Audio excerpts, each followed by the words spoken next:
Welcome to Light Warrior Radio, where our mission is to empower sensitive souls to harness their superpowers and shine their light, so together we can co-create heaven on earth.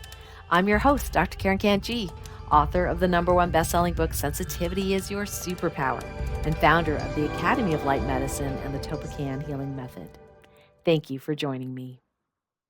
Hello and welcome to Light Warrior Radio. I'm very excited today because I have an old friend and colleague from UCLA. Yes, we're talking like Los Angeles, forever ago, when I was a professor, assistant professor there, and Bob Maurer was one of the people teaching the students as well. And we got to know each other, really respected Bob's work. And, he told me a while back, yeah, he actually gifted me a cassette tape. Remember those? Oh my goodness. Cassette tape, right? It was about Kaizen. He goes, "Have you heard of it?" I said, "Never." He goes, "I think you might be interested in this." So I listened to it and I was like, "I've never heard of this before." And we'll let Bob kind of explain what all that is. I know some of you already know, but I was just like, "Huh, I never really thought about that."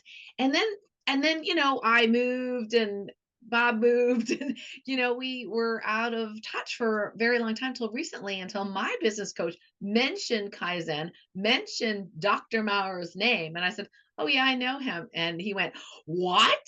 Like, because Bob to him was a celebrity, right? Well, he is a celebrity, but he's like, Dr. Maurer. I said, "Yeah." He's like, "Can you connect us?" I'm like, "Absolutely." So I felt very important in that moment. Anyway, so Bob and I have known each other for a while, but we just recently caught up, which is amazing. So let me tell you a little bit more about Dr. Bob before we launch into what Kaizen is and how it can really help us. So he's the director of behavioral sciences for Family Medicine Spokane and clinical associate professor with the University of Washington School of Medicine. So Dr. Bob has discovered or studied how individuals, families, and organizations sustain their excellence in work, health, and relationships. His presentations on success have reached audiences as diverse as Walt Disney, Habitat for Humanity, the U.S. Navy and Air Force, Canyon Ranch, PwC, Make-A-Wish Foundation, Mazda, the Bank of America, and of course, UCLA. School of Engineering Technical Management Program. His book One Small Step Can Change Your Life has been published in 30 languages. Super cool. And it's listed as one of Google's 100 best books and is sold in the Toyota factory store. He has written 2 other books, Spirit of Kaizen, which I have with me here, and Mastering Fear, which is also on my shelf. I have all of them, thanks to Dr. Bob. So his work as a clinical psychologist has resulted in the development of an extensive series of programs designed to meet the challenges of building and sustaining excellence and well-being. So Dr. Bob is the founder of the Science of Excellence, a consulting firm, and he's appeared on ABC TV 2020 in connection with his work on conflict resolution. USA Today recently featured his new bestseller, One Small Step Can Change Your Life, using the Japanese technique of Kaizen to achieve lasting success. And that's kind of our main topic for today. And a recent Los Angeles Times profile highlighted his work and seminars on creativity as well. So, Dr. Bob, you have a lot of accolades related to your work, and yet my experience of you is just an incredibly gifted yet humble man. So, welcome to this show. Thank you for that beautiful compliment. It's an honor. And I'm a big fan of your work, so it's a pleasure to be here. Well, thank you. I just thinking about who I was at that time, right? And who I am now, which is quite different in many different respects. And yet I just love how our paths just kind of came back. Yes, yes. So Meant to be. oh my gosh, oh my gosh. And I have recommended, I mean, since we both reconnected together, I don't know if you recall, but I was like, "You have a book?" Right? I was like, "What?" And I didn't know about this, right? And so I'd already, right away I bought your book, and then you sent me some more, so that was really nice. And so I just love your books and love the examples of it. And I just wanted to share this piece before we have you share your story. I always thought that the way business, life, works is like you make big changes, you innovate. I love innovating. I love doing big brand new things. And that's good. But I have noticed that in certain areas of my life, it didn't really work. And then I got like not so happy with myself because I could not innovate my way out of a problem. And so we're going to talk about this Kaizen. But before we do, tell us about your journey. Specifically with Kaizen? Well, I think, yeah, well, actually, even before that, like how did you discover this Kaizen and then therefore, get to the part where you're teaching it and it making a difference Right. in your life and others? I'll give you the long version. As I started working in family medicine, because again, my work, as you know, was training the family medicine residents in counseling skills.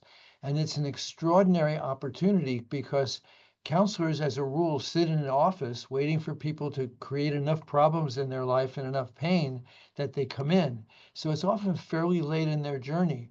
Whereas in family medicine, we get to see people for routine visits. They come in for vaccinations, they come in for school physicals. Here was an opportunity to intervene in people's lives before they had problems, but began to realize the opportunity was wasted because we had no tools for really predicting how to help people stay healthy.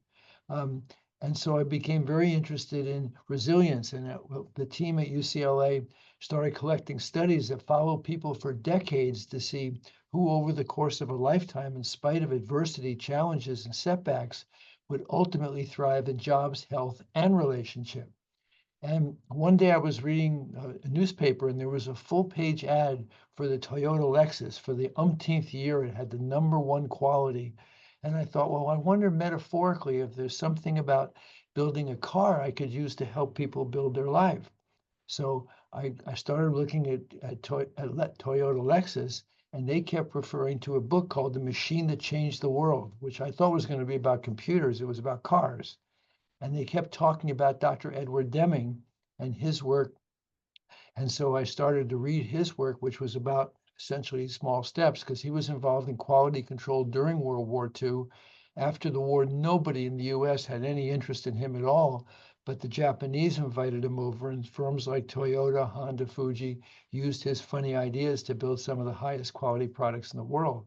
So the strange part of this story is I'm sitting at a hotel pool reading one of Deming's book. There's a woman sitting next to me asking me what I thought of the book. I said, this is incredible. She worked for Deming, and there was a workshop starting the next day at that hotel. She said, if you're willing to stand in the back and sell books during the breaks, you can come to his 5-day program, which was like $20,000 for nothing. So obviously, like everyone else, I was mesmerized by the material. But what inspired my books was the people in the audience were like the CEO of Ford, Marriott, and these huge corporations, and they would come in the back of the room to buy the books, and then I'd hear them on their phones talking to their children, talking to their partners. That the idea of Kaizen had not only changed the way they were going to build their cars or run their hotels, but they could see how it applied to their whole life, and that these small moments, these small changes mattered. And I realized that the entire literature of Kaizen at that point was about how to use it in manufacturing, and that the applications to it, to our health, to our relationships, to spiritual practice, to how we live our lives was something that needed more inspiration, more information. So that's what prompted me to write the books. Wow, yeah, what I'm hearing is that there was an amazing synchronicity between your Yes. interest and natural interest in Yeah. helping people, and then literally sitting next to this woman, who worked for Yes. Deming, and it was like so divinely orchestrated. It is like I did not know the story, guys. This Yeah. is so cool. And then you Yes. realize there is this big gap. Here's Deming, $20,000 a person, like talking to these big CEOs and like hotels and everything. But then you're thinking about what about us little people here? Right? Like there are Yes. all these other applications beyond that it was going to be so helpful. And that really inspired you to then create and write these books. Yes. And I don't enjoy particularly writing at all, but I felt like the universe was giving me every nudge, every hint, and then I was responsible for following up on the Ah, opportunity they gave me. okay, that's great. Well, one of my favorite stories that's in your book, and I don't have all the details perfectly, right? But it just struck me because I'd recently come back from a flight, American Airlines. So you mentioned that this flight attendant was noticing that people weren't eating the olives, and she thought, well, gee, why are we ordering olives if people don't need to eat olives? And she realized that if they skip the olives, they could go down a tier in terms of the Of salad course, costs. yeah. And she saved, I can't remember the number, but a lot of money for Yes. the airline. And that was an example that you gave of just this one little thing that she did that made this huge difference. And another, I sort of think that I might know who you were talking about in the book, these medical colleagues, right? Who were Ugh, just about to sign, maybe a contract to help, this other company to help them market because they weren't getting enough clients, right, or patients in their medical office. And these are youngins, right? The new yeah, grads, and yep, there's a brand lot new of practice. competition. So maybe I'll let you tell that story, what happened.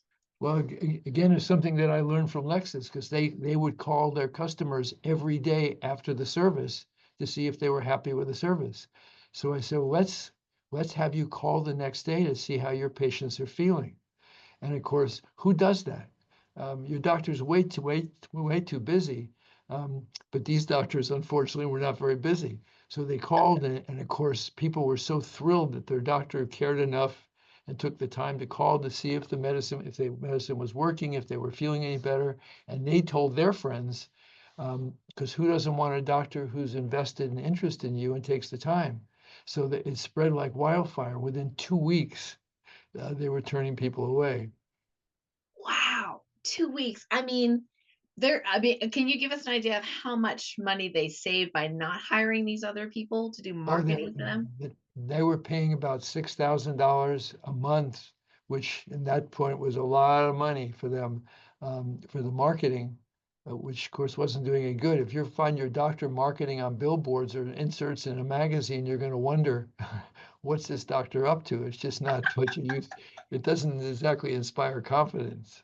Weren't they going to also invest in some machine or some sort of infrastructure? It was just very expensive. Yes, exactly. Yeah, Yeah. yeah. Yeah. And there was something about there was one small thing that because you asked the doctors to do it, and my guess is that they did not want to do it. You're absolutely right. Tell me what Yeah. they told you, what their resistance was. Well, it just sounded like they were marketing. It sounded like they were prying. They had all kinds of different excuses, including some of them were just kind of shy and not wanting to call or afraid they were going to, because they were used to residency populations, which sometimes can be people that are very, very challenging and have multiple problems and are not always kind in the way they treat doctors. So they were afraid they were going to spend 45 minutes on the phone listening to somebody complain. Of course, none of that was happening. People were just so thrilled somebody was interested and was caring Wow. And that like for you said, them, they had after the two or three time. calls, yeah, they felt great about it after a while. Oh, that's so great. And what about the receptionist? Wasn't there something that she thought of? Yeah, actually, it was a story that a physician stopped me in an airport to tell me he'd heard one of my talks on Kaizen. He was an orthopedic surgeon, and he stopped me in the airport to say, I heard your talk on Kaizen. Went back to my office, was two-doctor office, and we created over 100 small steps to improve our practice in 1 year. I said, well, can you give me an example? He said, yeah, my receptionist hated her job because I often run late. I can't always tell how long a procedures when something's going to take. People sometimes have to wait a fair amount of time to see me, so they come in the door rushing in to be on time. The receptionist has to tell them, "I'm sorry, the doctor's running late," and they're sitting there fuming in the waiting room. That was her daily life. So Oh, once she had learned about Kaizen, and the part about Kaizen that's so powerful, whether it's that flight attendant or this receptionist, is you're training your staff to think, what small step could I take today that may improve the process? And so to get somebody engaged on that level makes their job more meaningful for them. So she thought, I got an idea. If the doctor's running late, I'll call them because everybody has cell phones now. I'll text them that the doctor's running 30 minutes late. You just gave that patient 30 minutes of their life back. They could spend more time with their kid, or they could finish something at work. They came in the door with a smile and a thank you. Um, Oh. so it was a brilliant solution that made everybody happier, including the doctor, because the patients would complain to the doctor that they have better things to do than sit in the waiting room. Oh yes, I've been on both sides of that. Right. So what a great idea. Such a small thing, but so impactful. And then I remember in one of your books, and maybe it was back to those residents, that former residents, or another practice where it was something around no shows. Do you remember that story about when people would Um, no show would cost money, and yes. how they educated them? How did you do that? What was the suggestion? It wasn't from you, but you inspired the suggestion. Yeah. The no-shows, as you know, are a major problem in medicine. We have a physician shortage, people waiting weeks, sometimes months for an appointment, and many practices have a 15 to 20% no-show rate. So it's really kind of tragic, a waste of time and resource. So we put up a sign, uh, and it was the receptionist's idea to do this after we taught them Kaizen, to put up a sign. Please help your fellow patients. If you can't make your appointment, call us as soon as you can. You'll give other person an opportunity for a better life. And just put that up in the waiting room and sent it out with mailers that were going out anyway. Um, and the no-show rate went from 15% to 2% because they felt they were doing something for somebody else. Wow, Yeah. that's beautiful. That is so, so cool. Yeah. Yeah. Wow, that's amazing. Now, it seems like, if somebody says, "Well, Dr. Bob, like I do want to learn more about Kaizen, maybe small steps, but I don't know where to begin." So, what's your suggestion? In terms of learning about it or practicing it. Both. Learning about it, of course, I would encourage them to read my book. Right, but you have Um, several. So, yes. which one The one first? small step can change your life is essentially how to apply it to your relationships and your health. The spirit of Kaizen is how to apply it in the business world. So it's a good Perfect. And the idea to fear start. one? And the fear one captures the research that we collected from around the world. Because what was amazing is um, what started my interest in resilience was not only the frustration of not being able to help patients at the clinic try to prevent problems, but I came across a book sitting in the UCLA library called Plagues and Peoples. And being a lover of history, I sat down to start reading it. And it's an amazing book. If any of you, your readers, love history, it's a mind-blowing book because the author makes the case very dramatically that 4 of the plagues, smallpox, cholera, malaria, yellow fever, did more to shape the course of human events than any other single factor, and have been ignored in the way most of us are taught American and world history. But more to the point, Karen, in the book were these short paragraphs on how each of the plagues were cured. And I was startled because I thought, as perhaps most people do, the way we've cured every disease is we take the people that have the disease, subject them to whatever technology that we have or we invent, and eventually find a cure. But not a single one of those 4 plagues were cured that way. Every single one was cured by somebody looking at who wasn't getting sick and trying to figure out what made them different. Smallpox, for example, was around before the birth of Christ. By some estimates, killed a third of Europe until a small town British physician, family practice doctor actually, overheard the milkmaids bragging they were never going to get smallpox because they got cowpox. How they figured that out sadly is lost to history, but this doctor went to study them, and before we knew about immune systems, figured out she was right, they were right, and perfected the vaccination. And again, cholera, malaria, yellow fever, all cured by looking at who wasn't getting sick. So our team at the residency thought maybe this is why psychology has not made more progress. We've been sitting in offices since at least the days of Freud, working with people that had the courage to admit they needed help and were seeking it out. And out of helping some of them, we were creating theories, seminars, workbooks, talk shows on how to make your life work without really getting the consistent results we would like. So we thought we'd study success. Long story short, we began collecting these books from around the world, following people for decades, prospective studies. For example, one of them on the island of Kauai, they began following 500 consecutive births from the time the mother came in pregnant with the subject until they were 45 years old. Now, while they followed all 500, they were mostly interested in 100 of these kids whose parents were either mentally ill or substance abusing, sometimes both, high-risk children. In the 45th year, two-thirds of those people now were struggling, not surprising given that rough start. A third of those people were thriving in jobs, health, and relationship. And so and there's other studies. The most famous one was done at Harvard, where they began following consecutive sophomore classes, starting in 1938 till they had 700 of these folks. Every 2 years, a written interview, every 3 years, an oral review, every 4 years, a physical. The study's going on from 1938 to this day. 16 of them are still alive. Again, looking at what a lot, because they all had adversity and challenges and setbacks. Nobody gets through life without having some challenges, but they overcame them. What's amazing is we found close to 2 dozen of those studies. They all got the same results, which was amazing to us. But this it makes sense in retrospect. The laws of success can't be different from one continent to the next. And so that's what the Mastering Fear book is about.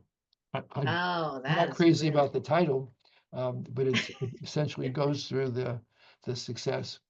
As you probably know from writing books, the publisher gets to decide the title. You don't have much say in the top in that.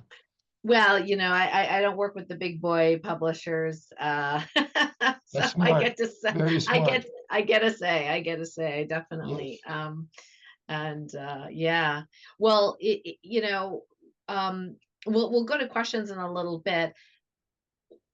I think so. One of the easiest things for me when I was learning again, the second round of the Kaizen was really the examples that you were giving.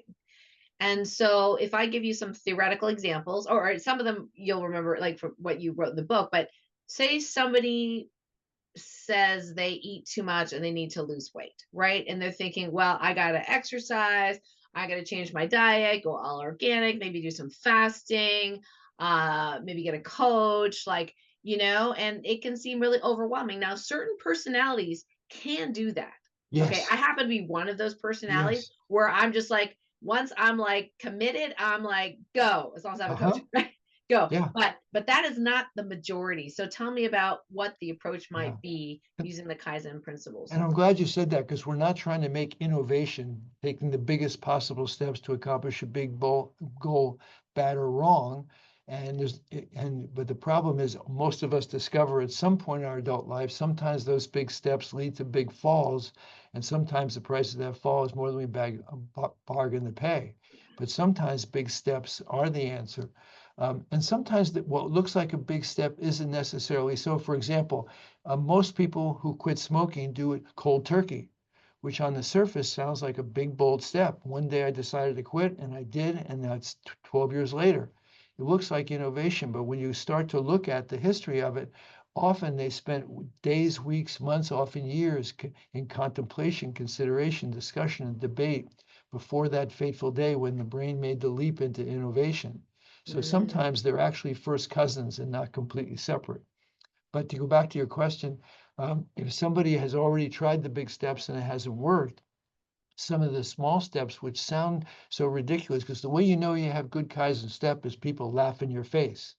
So if I can get somebody who hates to exercise 1 minute a day, every day, or during the commercials, if they're still watching commercial television, during the commercials, just to get up and move in place just enough to get their heart rate up.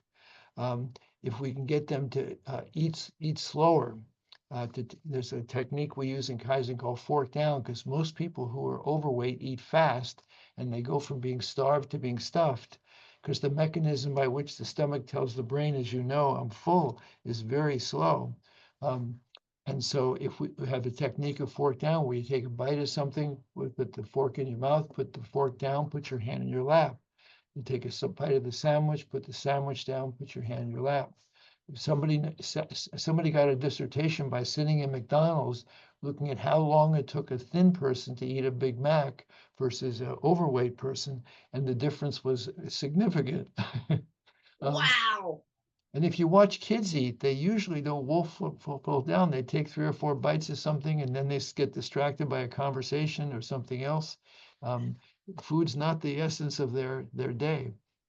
Um, and so teaching people to eat slower. So there's a whole bunch of those techniques, getting people to eat off a salad plate instead of a regular size plate, because most people with weight issues are visual eaters. Um, and so there's a whole bunch of those techniques. The challenge to Kaizen is that, first of all, our culture, because we live in a culture that thinks big problem, big solutions. And so the idea that these small steps are going to work doesn't fit our belief system. And also, many of us, particularly if we're overweight or drinking or whatever the challenge is, have already had enough setbacks that they're really angry at themselves. And so Kaizen requires this a certain amount of patience and Mm, faith, because it doesn't look logically like you're going to get there in any short amount of time. One of the Kaizen techniques we've used at businesses where they were trying to help people is on day one, and there's actually research on this now, these are people who never exercised, hated the idea. On their break, once a day, they'd go into the stairwell of their building, go up one flight, back to their floor, back to the desk, back to work. Tuesday, go into their stairwell, go up one flight at a single step, back to their floor, back to their desk. Wednesday, 2 steps. You get the idea. Every day of the work week, adding 1 step to this ridiculous regimen. But come back 1 year, 3 years, 5 years later, these people have lost the weight, lowered their cholesterol, et cetera, because they've essentially learned to enjoy exercise, but without requiring motivation, self-control, discipline. The steps are so small that the brain gets to develop a habit. It's hard to think of mm, anything you learned in life that's of any importance that you didn't learn in a series of small steps. mm.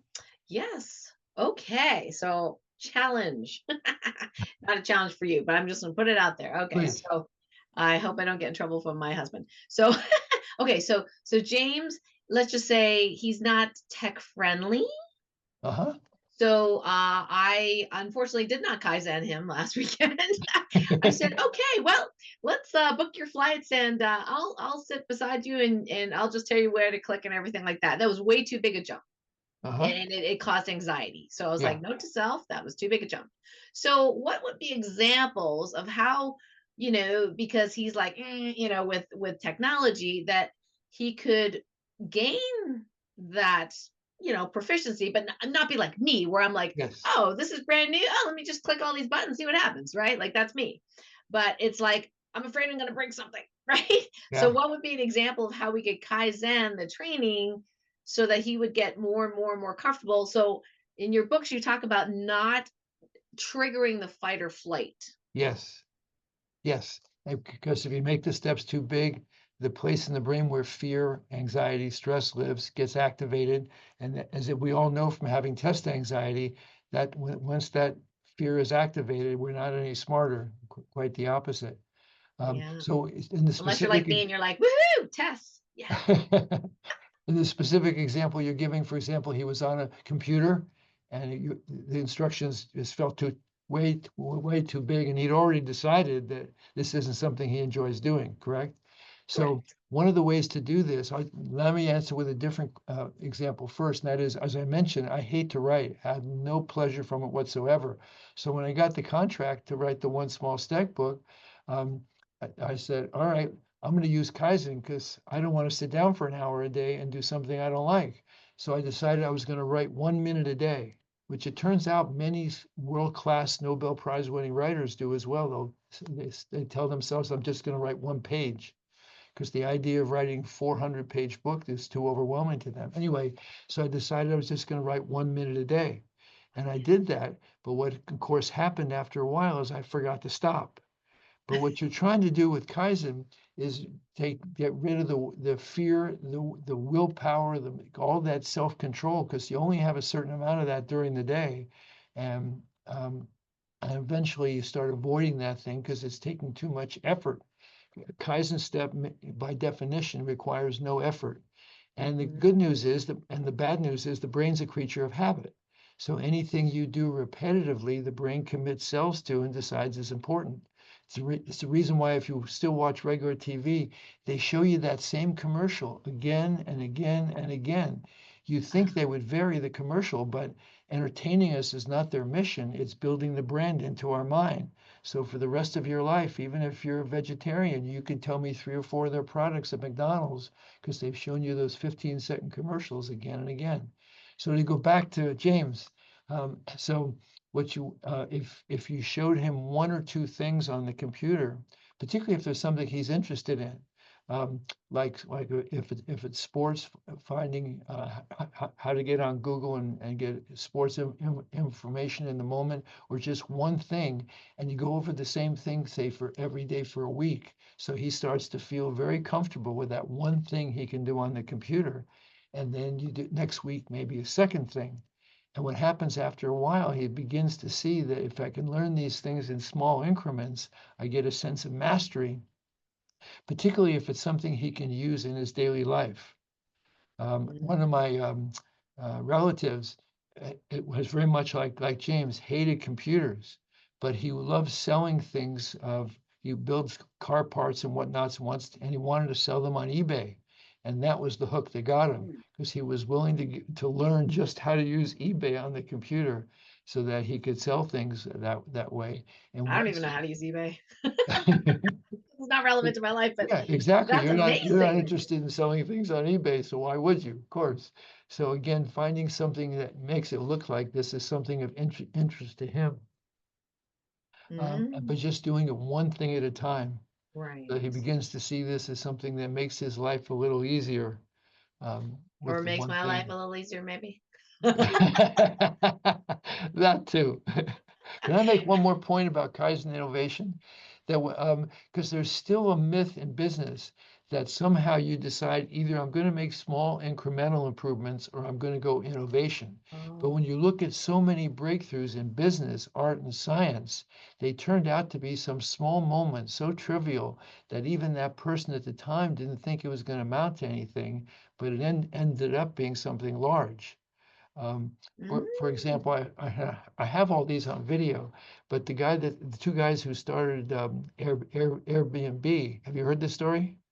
No. Oh, go Um, ahead. You could share. Yeah, they please were do. they were just about to get evicted from an apartment. They had no money, um, and there was a big tech conference in San Francisco, and every hotel room was sold out. And they had 3 air mattresses in their apartment, so they advertised the air mattresses for people to stay on, um, and that's what started. And that's why they call it Airbnb. Started off as air mattresses.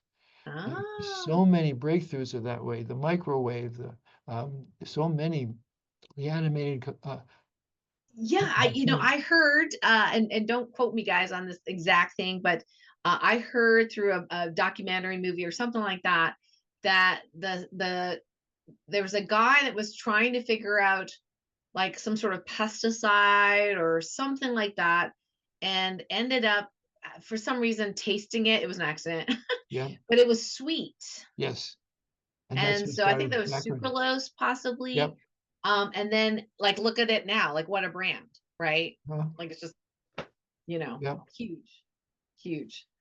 So yeah, just like an accident, a happy little accident, a little thing here, looking for something else, but something else happens, and that's amazing that that can Jack happen. Dorsey. Jack Dorsey got the idea for Twitter because he was listening for some reason, found it interesting, listening to paramedics and police exchanges on the radio, and they talked in short bursts about where they were going.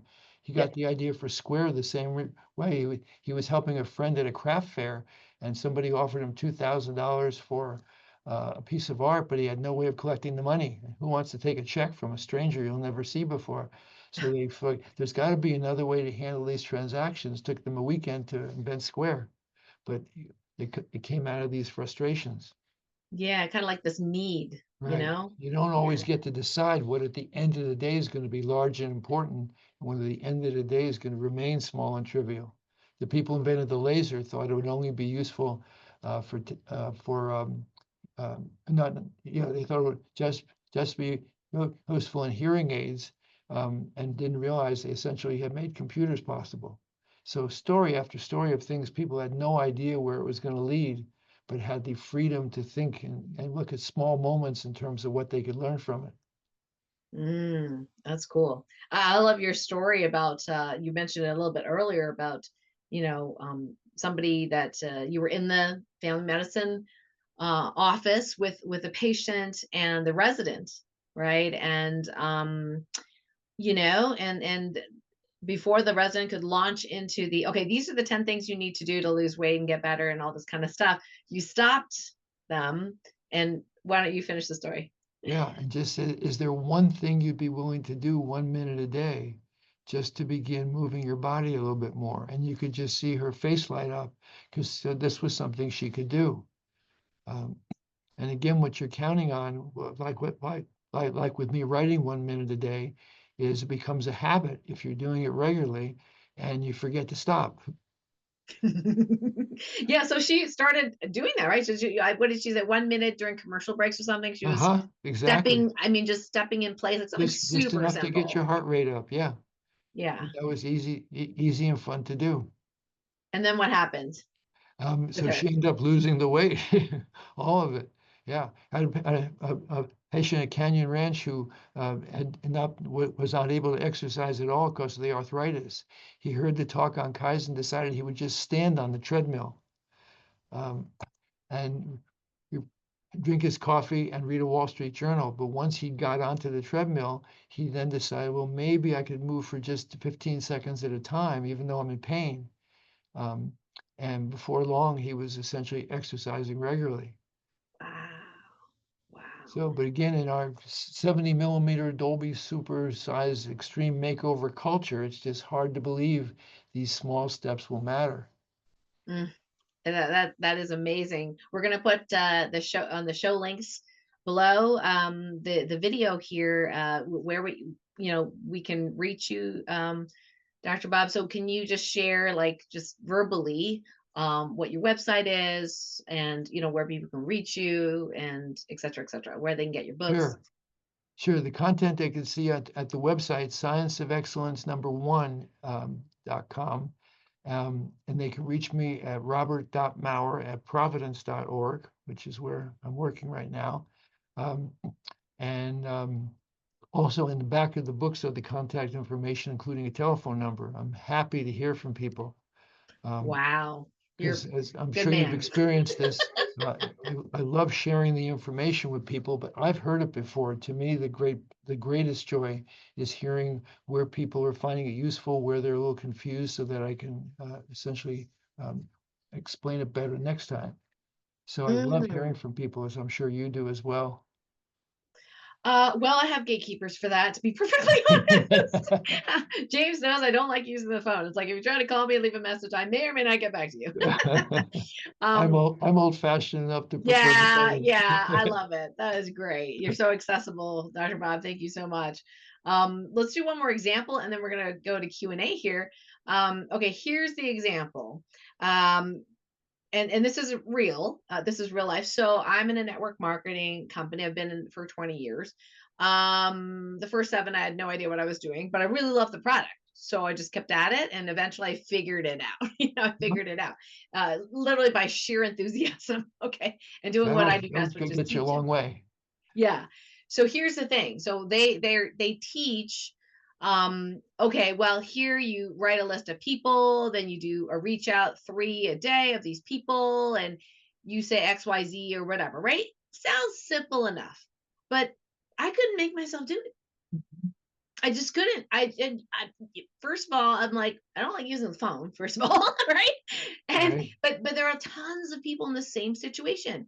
It's like, Yes. it's so simple. You just call 3 people a day and you see where they're at, make a connection, like, talk about what's going on, listen to if there's a need, right? Yes. And then you can share the product if you feel like it's a match. Uh-huh. How hard could it be? But, like, 96% of people that enter network marketing fail, meaning that they Yes. just don't continue. Yep. So, advice? Sure. There's a couple ways, a couple Kaizen ways to deal with that. One is a technique we learned from athletics with a concept called mind sculpture. Um, And it was discovered by a physician who was taking care of a British javelin thrower before the Olympics who had injured his shoulder. And the doctor said to him, your shoulder's not going to heal in time for the Olympics. I'm sorry. And the guy went on to win a bronze medal, which got the physician quite intrigued with how this happened and went to study them. And he was using a technique that athletes had been using for a while, but mental health people had not discovered. And that is the javelin thrower, while his arm was in a sling or cast, whatever, would close his eyes, imagine he was in the Olympic Stadium reaching for the javelin and throwing it. So I'm busy reading this book, Mind Sculpture, on an airplane, 30,000 feet above the earth, strapped into an airplane seat. And I close my eyes and imagine I was in the gym reaching for the free weights and could feel the muscles in my arm get tense and my heart starts to race. It's based on what in retrospect is an obvious notion. With your eyes closed, your brain is so stupid it doesn't know where it is and is sending perfect messages to the body. And some athletic teams were spending a quarter to a third of their time in a classroom practicing going down the slope perfectly. So the brain was practicing doing it right. Michael Phelps, the greatest Olympic award winner, the swimmer, his coach had him swimming in bed 30 minutes every morning before he got up, including practicing what he would do if water got in his goggles, which happened to him in Beijing. So it's one of my favorite techniques for people who are really stuck. So you close your eyes, imagine you're on the phone, you imagine reaching for the phone, dialing it if you're old fashioned or whatever, and imagine what you'd say, voice, tone, gesture, without moving a muscle. But you do it for 5 or 10 seconds at a time, like the commercials, because what the brain decides is important is what you do repetitively. Otherwise, it doesn't commit cells to. I don't know about you. I don't know any of my friends' telephone numbers. You used to dial them all the time and you knew it. Now the Yeah. phone does that. So what's the point? So it's the makes mind sculptures even easier for us than for athletics because they did it for longer periods of time. But doing it 10 seconds, 15 seconds at a time, half dozen times a day, the brain decides this is important. Now, another Kaizen step, and so after a while, it should get easier to do that because your brain's been doing it all day long. Then another Kaizen technique is picking up the phone, not dialing anything, and imagine the conversation without anybody on the other end.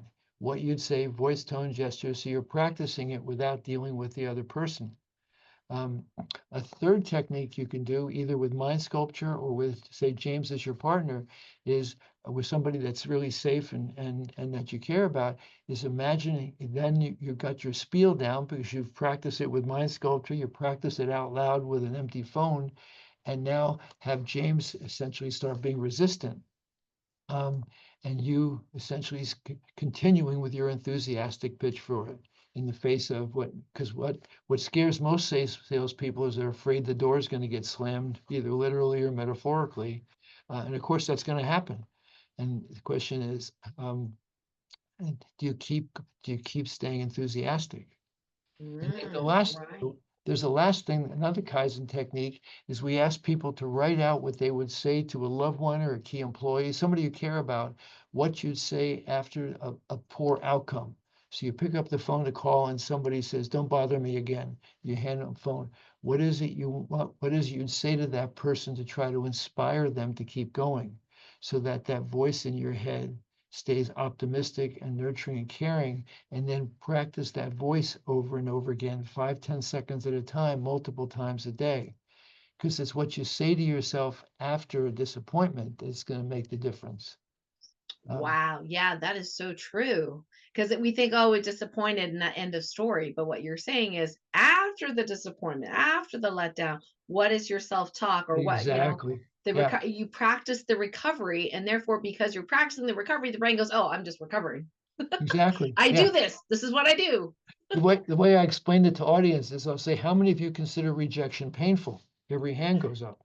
I'll say, let me convince you that's not possible. I say, rejection comes in many, many forms, but romantic rejection is one form, correct? Everybody nods their head. I say, see if you would agree this is one variation. I go up to somebody in the class and I say, Sally, so if I say, Sally, I go up to Sally and say, Sally, would you like to go out with me Saturday night? And Sally says, Bob, I'd like to, but I'm flossing on Saturday night. That's rejection that hurts. It usually gets a laugh. Um, and I say, is that rejection? Yes. Does that hurt? Yes. I'll say, let's see if that's what happened. I went up to Sally, asked her out. She gave me that lame excuse. As I walked away, which of these two voices do you think greeted me in the center of my head? Door number one. Boy, Bob, am I proud of you. Nice try. That was gutsy. Could have been a little smoother. Next time you'll do better. I am so proud of you for trying. All the time, the Mormon Tabernacle Choir. 300 voices in the center of my head singing the Hallelujah chorus from Handel's Messiah because of my willingness to live at risk and pursue my dreams. Door number one as I walked away, or door number two.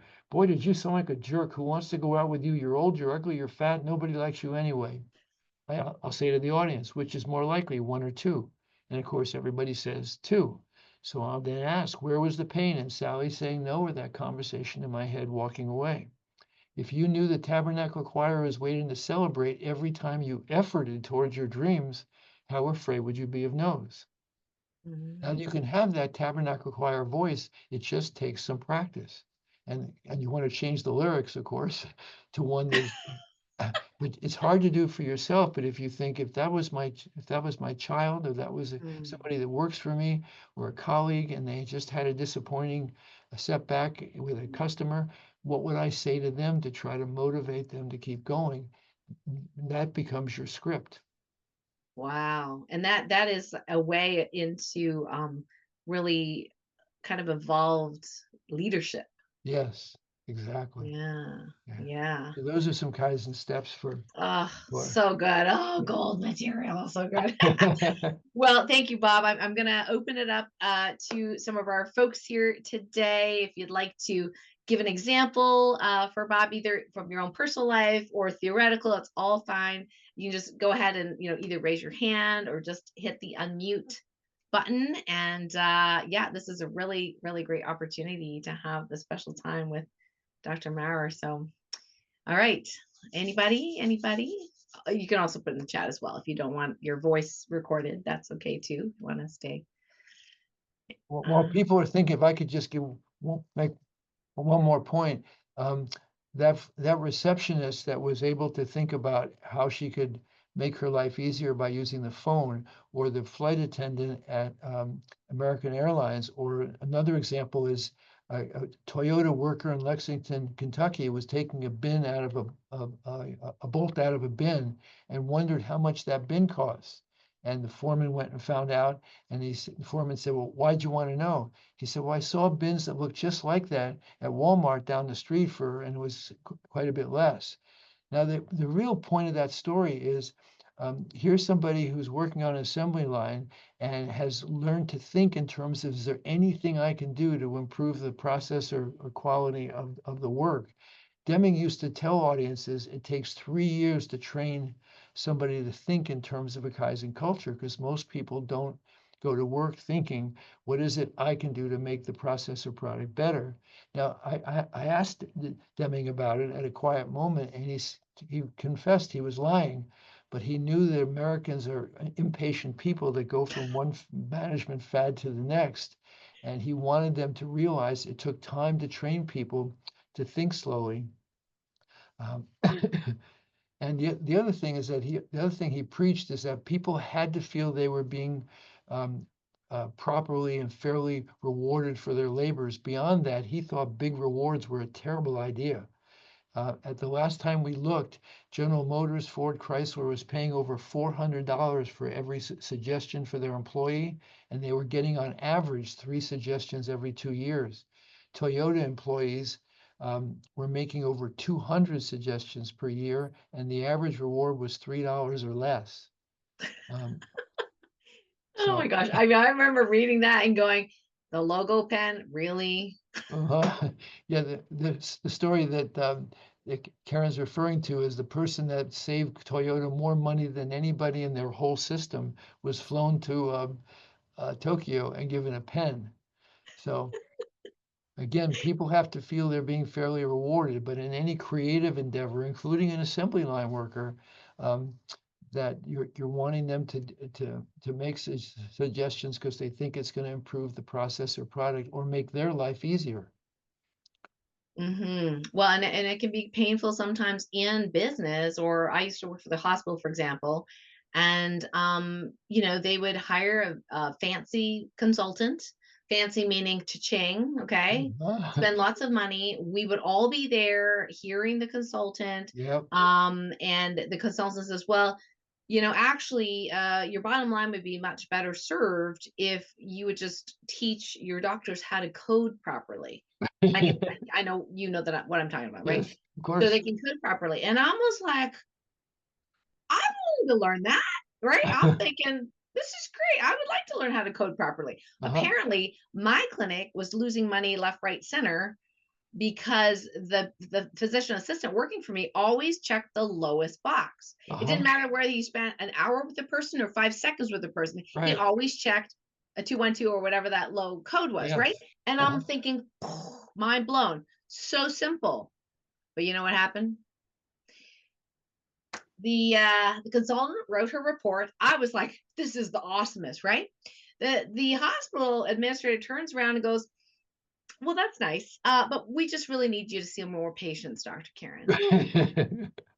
Yeah. I was like, that is not what she said. She said, Yeah. teach us to code properly. She Yes. didn't say Dr. Karen needs to go from 15 patients an hour to 24 patients an hour. Heaven forbid she goes from the low end, like low socioeconomic status town to the high socioeconomic town, and wonder why her Right. numbers get a lot bigger in the high socioeconomic, town. Like, duh, Right. right? Because they're easier, they're Yeah. educated, they care, right? But no, the hospital just threw out Yeah. it's And like, by the no, third or we're just fourth gonna have to, consultant, yeah, yeah. the third or fourth program, the staff gets very cynical. Yeah, yeah, it was so disheartening. I was excited, and then yeah, it was so disheartening to know that we could have made a difference in some way, but the administration was all had already decided their way. Yeah.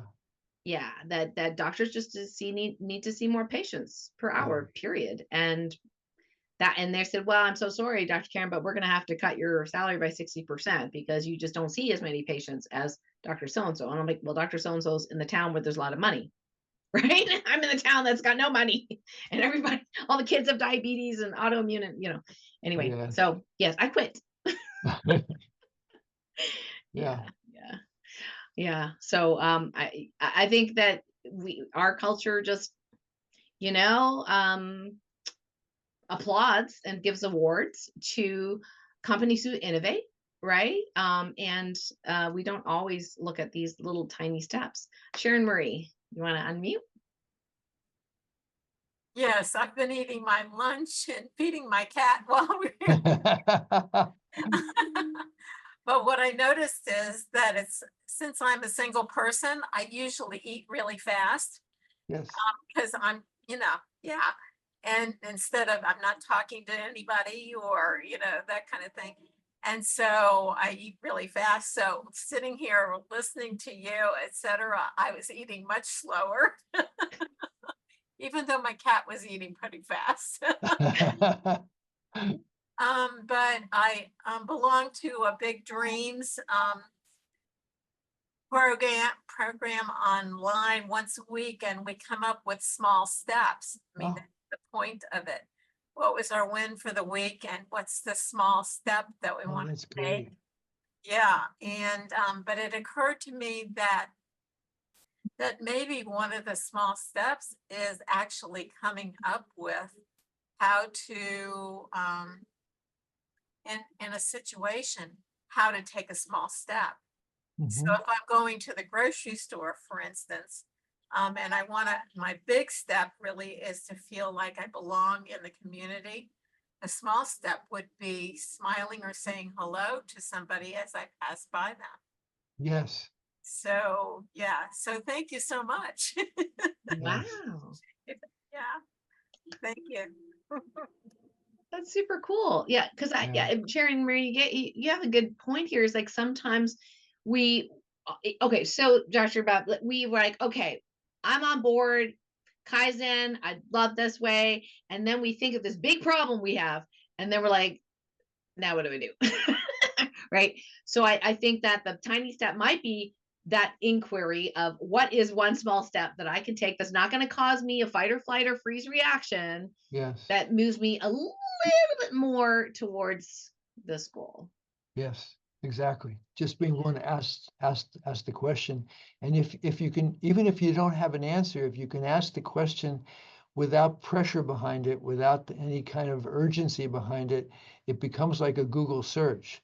Because whenever I've asked an audience, have any of you ever found a solution to a problem when you were in the shower or putting on your makeup or driving to work? And everybody has, but we don't know how you do that. What we think has happened is you've asked the question gently enough times that the brain, in its own magical and mysterious way, starts its Google search and pops out an answer when it's ready and able. So sometimes just being willing to ask a question repeatedly and gently is enough to begin the process. And Mm, sometimes you just have to start with very small steps, trusting that the brain will make the big leap on its own.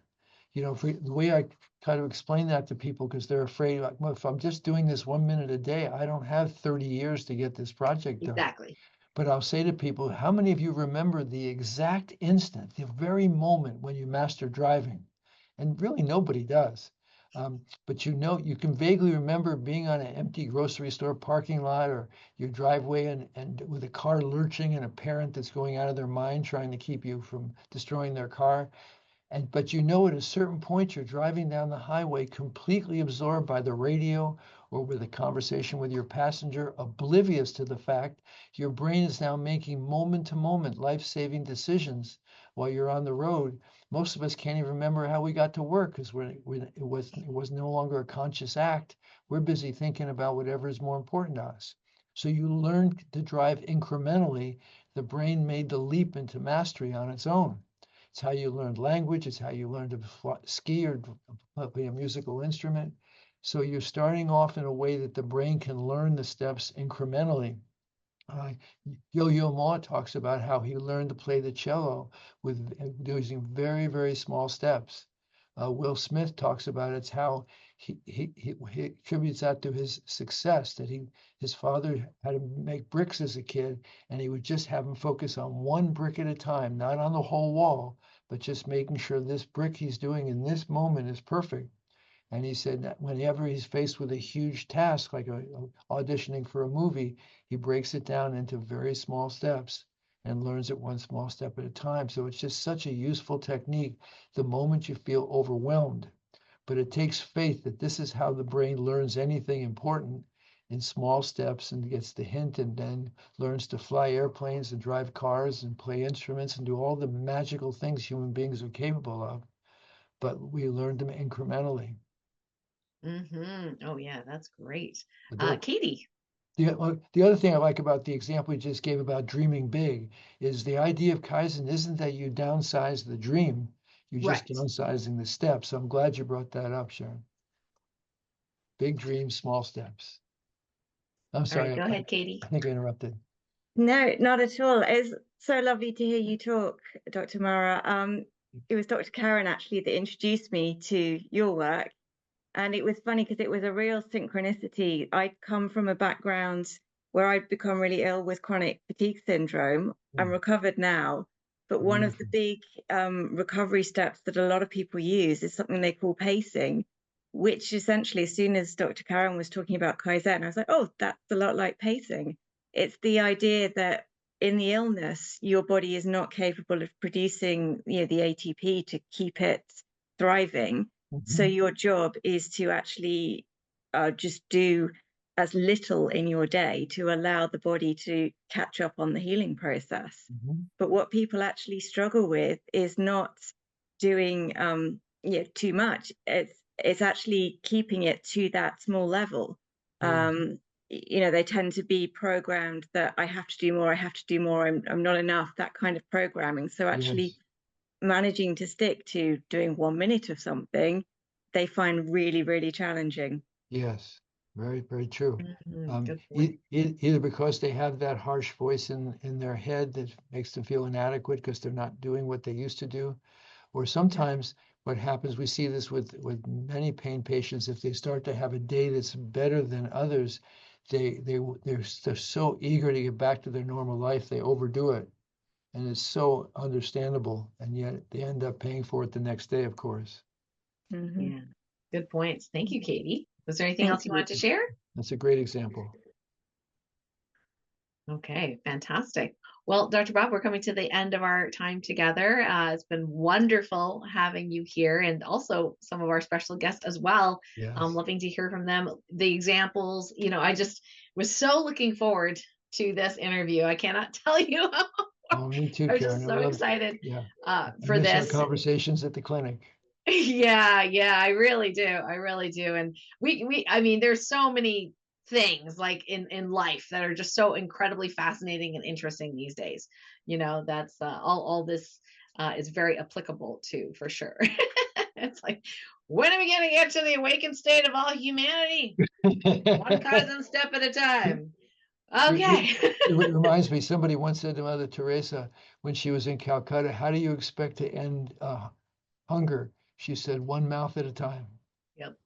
Yeah. Exactly. So we're going to put your contact information in the show notes here, Dr. Thank you. Bob, and so people can contact you. Of course, your books are available everywhere, pretty much. Yeah, thank you so much for your work and spending your precious time with us Oh, today. it's a pleasure spending time with you, Karen. Thank you. All right. Yay. Okay. Well, thanks everyone. We look forward to the next time we have Light Warrior Radio. Until next time, and be well. Love yourself, and Kaizen, one step at a time. All right. Bye, everyone. Bye.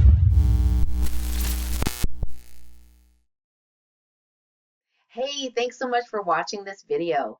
If it resonated with you, would love for you to hit subscribe and the like button, and perhaps share it with someone who's like-minded who would appreciate it. And in the meantime, would love to connect with you in my Light Medicine community. It's absolutely free to join, and it's for sensitive souls who wish to receive love and support, and also to share who they really are. It's a safe space for each of us to really shine. So I'll put the link below, as well as this week's offerings and freebies, and we will see you there.